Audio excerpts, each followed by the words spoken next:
Be extremely cautious of any organized trail ride groups blocking off cars on roads on horseback. Every bit of this is true. I know it will seem almost too crazy to comprehend, but this actually happened to me last night. So last night, I was running orders in Pearland, Texas.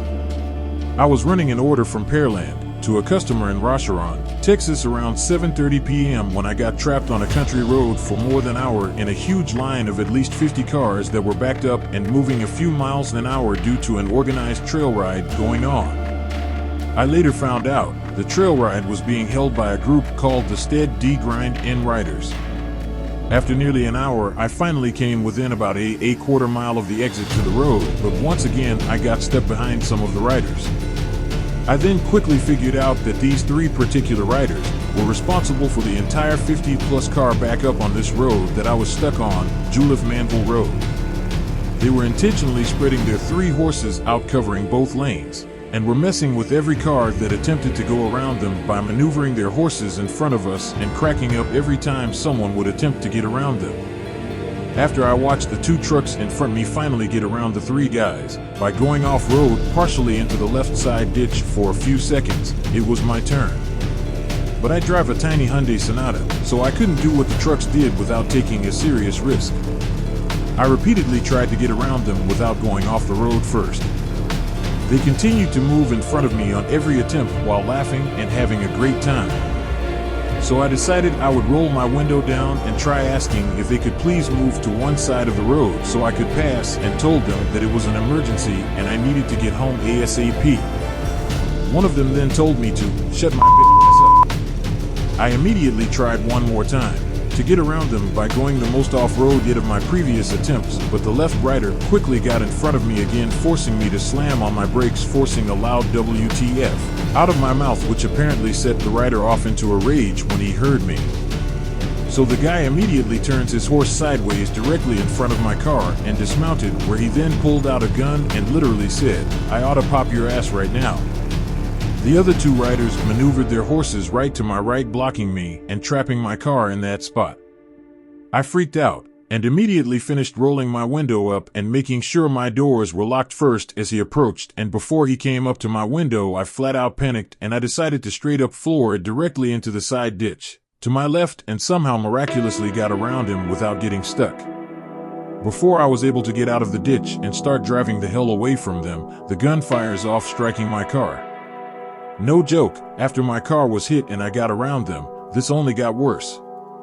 Almost right away, not far down the road, I came up on one of the final stretches of cars before the exit, including the two trucks I had seen going around them before me. I immediately called 911 and started explaining to the operator what was happening.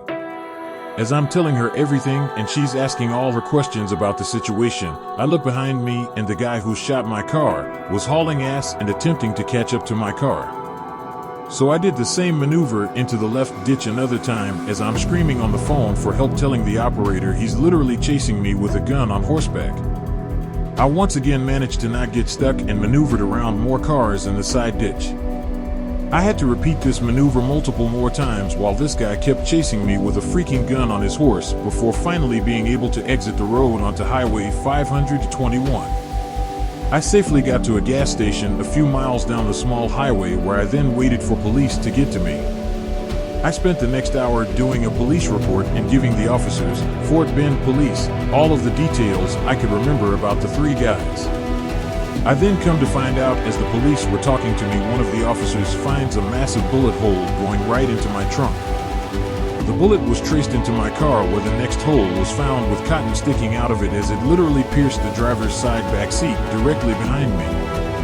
They found the bullet on the floor directly behind me, and one of the officers goes on to tell me that I'm extremely lucky because the bullet somehow hit the top rim of a metal frying pan that was in my trunk, severely denting the rim inward before it kept going and pierced through to my back seat behind me.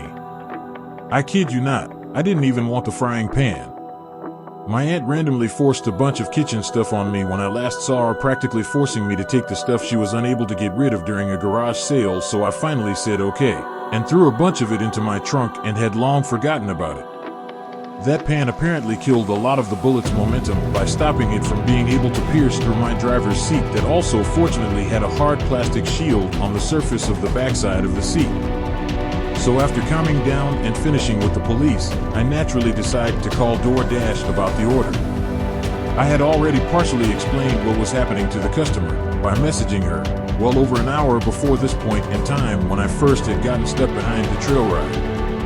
So after I explained everything to DoorDash, they tell me they were canceling the order for me now. What do I do next? And I'm not kidding here, tell them no, and after all that had happened, I'm only about a mile away from the customer and I still had the Panera Bread order and I was going to complete that freaking delivery. So I did exactly that. I made it to customer and handed the order to them directly while explaining the gist of what I had just gone through. The customer was nice and understanding about it all, ensuring me it was totally fine about the time the delivery took and all that mattered was I wasn't hurt. So 3 more things happened after this. 1. The customer added a whopping $10 in tip to the order when I left, bringing my total earnings on the offer to $25 for almost getting murdered. 2. The customer messages me a bit after I left and was heading home that Panera Bread messed up the order inside the bag, not on the receipt, giving them someone else's food. And lastly, 3. When I got home, despite telling everything to DoorDash already and their ADT security department, and after opting to finish delivering that offer after nearly getting murdered even though DoorDash wanted to cancel it, I received a message from DoorDash saying I had a contract violation on my account for the 3-hour delivery time and that my account would be reviewed for deactivation. I'm not kidding here, LOL. Faced with tears of joy, I then had to file a dispute for the violation and spent about another hour on the phone with DoorDash yelling at them, explaining that I did not have to complete that offer, and that you guys even gave me the option to cancel it and I chose to finish it despite everything, and now I'm sitting here having to write out a dispute for an account deactivation review while on the phone, for another hour, forcing me to explain everything all over again to them on how I was just nearly murdered by an insane, likely gang member who chased me on horseback down a country road with a gun and shot the back of my car, nearly hitting me.